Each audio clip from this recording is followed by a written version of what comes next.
Today I'm going to be showing you guys how to disable file paging in Windows 10, but the same tutorial will apply all the way going back to, I believe, the Windows Vista days as well.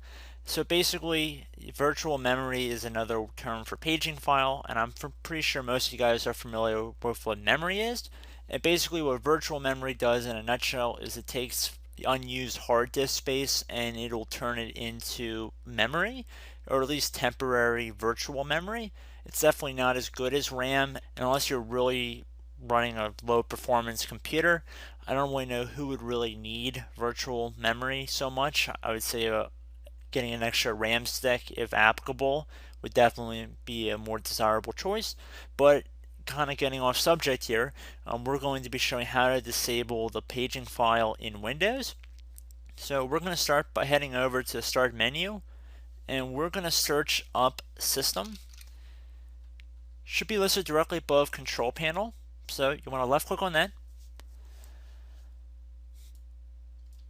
On the left side here, left click on Advanced System Settings. Underneath System Properties and underneath the Advanced tab, you want to left click on the Settings button in the Performance area.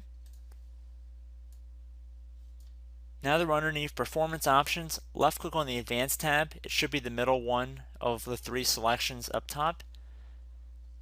Underneath Virtual Memory, where it says a paging file is an area on the hard disk that Windows uses as if it were RAM, left click on this Change button right here. If this box is currently checkmarked next to automatically manage paging file size for all drives, uncheck it.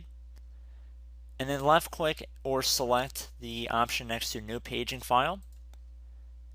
Left click on the button that says Set.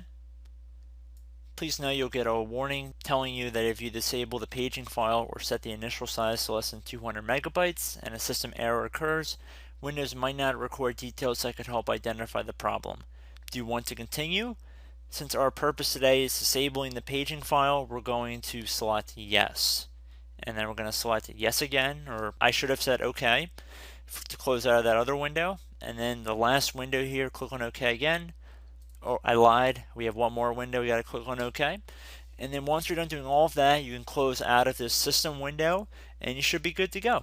So I hope this brief tutorial helped you guys out, and I will catch you in the next tutorial. Goodbye.